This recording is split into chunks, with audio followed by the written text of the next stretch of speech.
Hello, welcome to Just North of Here. Today we're going to be discussing ribeye chimichurri with roasted potatoes. We're going to start by cutting our potatoes.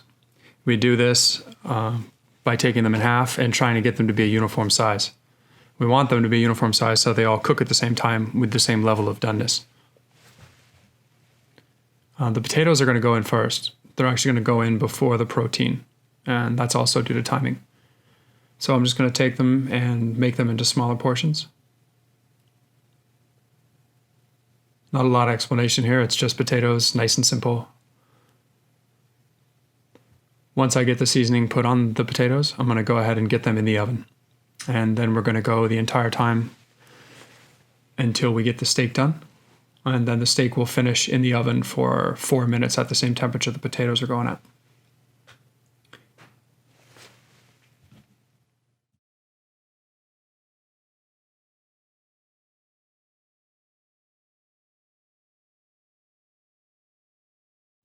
All right, we're just adding salt, pepper, and oil to these. Real simple. Give them a nice mix to make sure they're evenly coated, and then into the oven.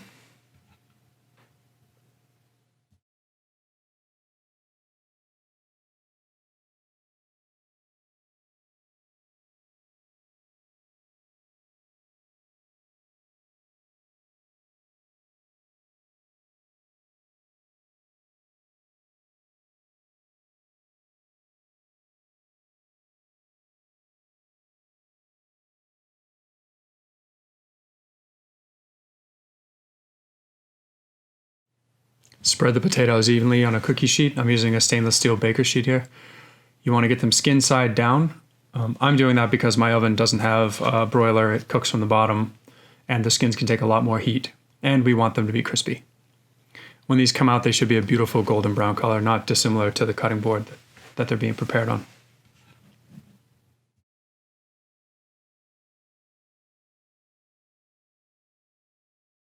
Going to get the oven to right about 375. In they go.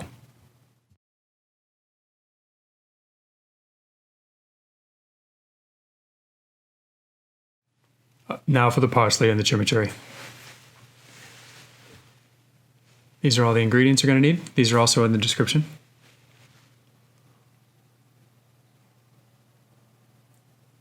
So we're going to start by getting the parsley chopped. You don't want to take it too far to the point where it's leaving green on the cutting board. You've taken it too far then. These will be about rough chopped, I'd say. I'll give you an example once it's done. Remember, this isn't a puree like pesto. Chimichurri should be herbaceous and leafy, but not too big where it's like eating a salad.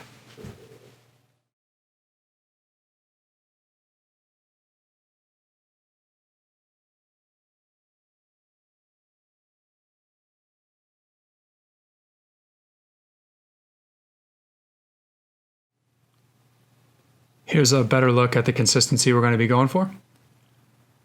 Try to get it as close as you can.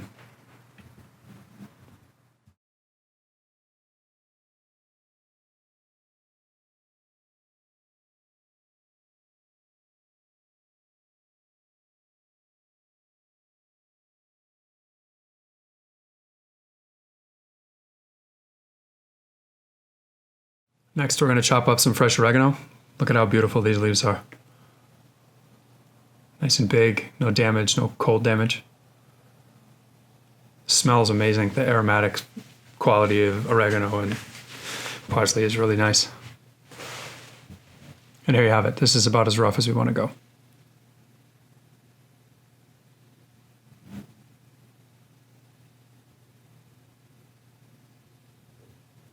Next, we're going to work the Fresno peppers. We want these to be roughly the same size as the other two. We're not trying to puree them. We want them to give a little bit of color. Just be careful with your peppers. They can add a lot of heat and you could ruin your dish. In this case, I'm going to remove the seeds, but I'm going to keep the ribs. I'm keeping the ribs of the pepper because they have a nice amount of heat to complement the flavor. It's not off-putting. So just going to clean out the seeds here. And if you don't know, I'll show you in a second what I mean by ribs.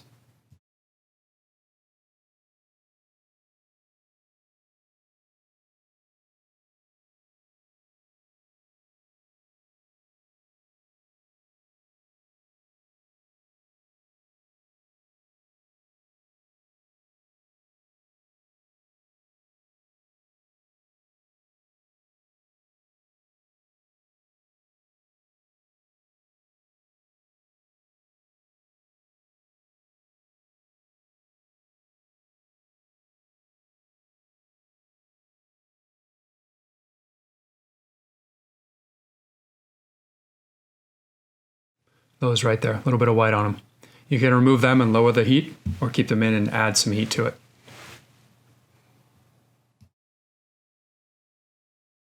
Just going to give these the same sort of rough chop. Not too much at all. We don't want to leave any color on the board.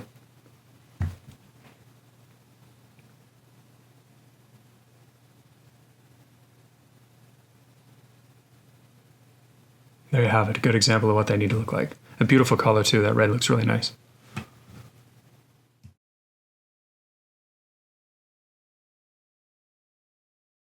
Just clean things up a bit. Remember, in the cutting board, if you don't change it, you run the risk of getting spicy stuff all over the next ingredient. In this case, I don't mind. Now with the garlic, we're not going to chop it. I don't think this should have chunks. So we're going to actually mill this down using the pestle and mortar. We use salt to hold the garlic in place, almost like if we're making an aioli. Just going to remove the ends there. They're fibrous, don't taste very good. Going to add in our salt.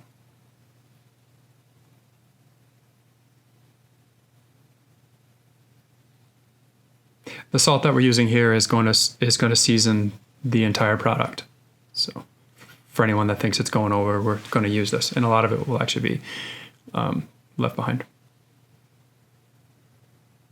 Just going to mill it up, and I'll give you an example of what the consistency should look like here in a minute.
Here's that nice consistency I was talking about.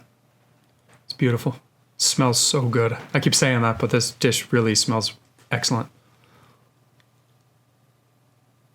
The last part, we're going to add in our oil and our red wine vinegar. Now we make our own red wine vinegar. I'm happy to do a video on that if anyone's interested.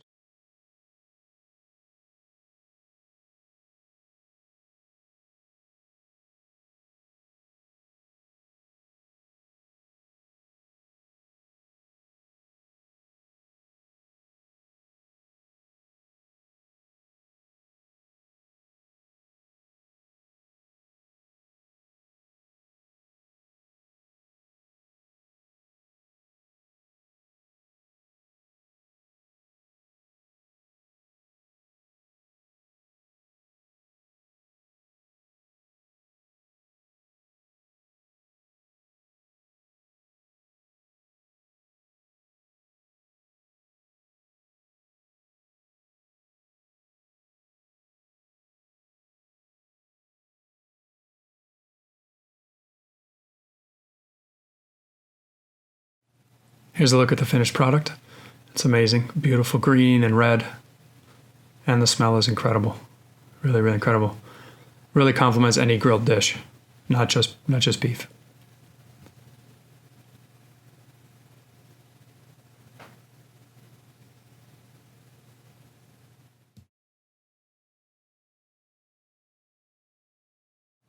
I love this pepper mill.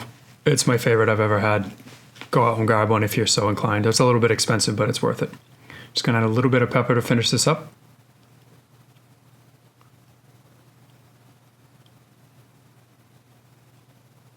And this is set to rough.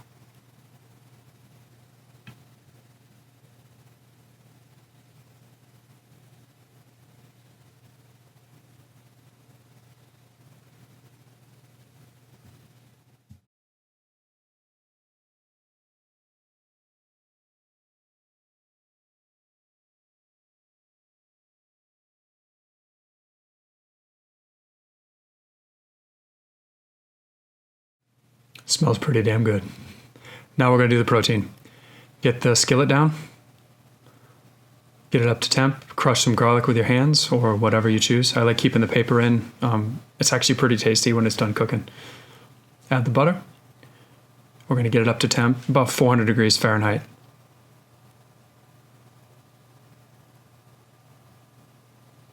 And I'm going to check that with a laser thermometer here in a second.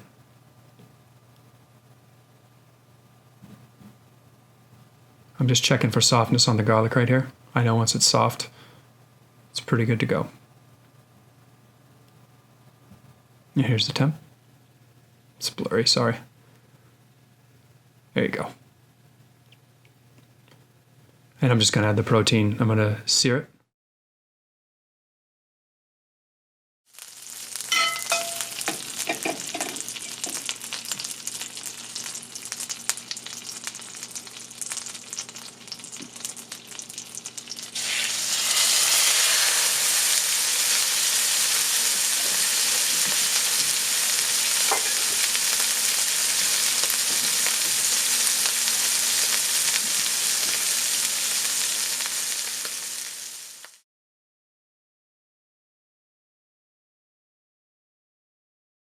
Once it's done cooking, you want to get it in the oven for another 4 to 5 minutes, and then you're going to let it rest for another 5 after it's done.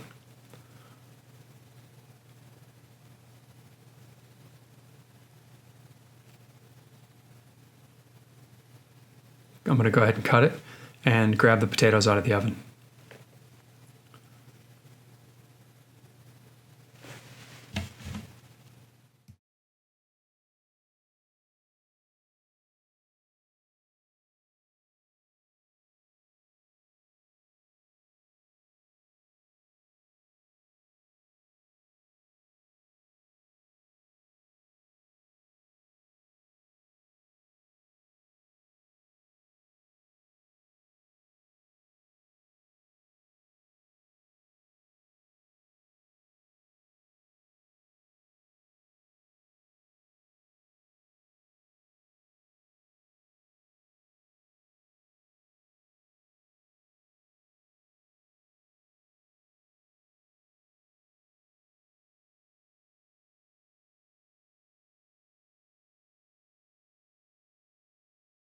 Just going to take the edge off my knife with this piece of porcelain.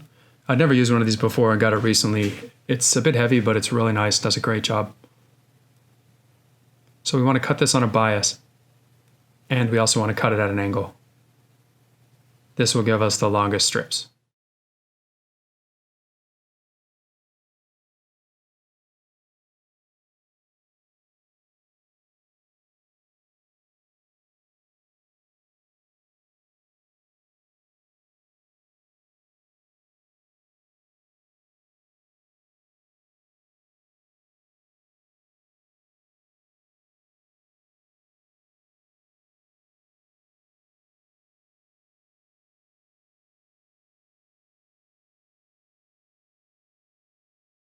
We're going to fan the meat a little bit. We're going to give it more surface area that the chimi can stick to and impart flavor. We want it to complement the Maillard cooked meat taste.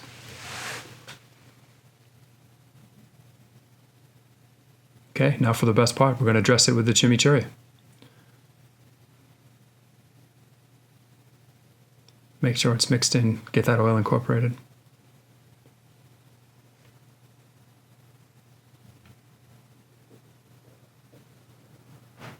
I'm so looking forward to eating this.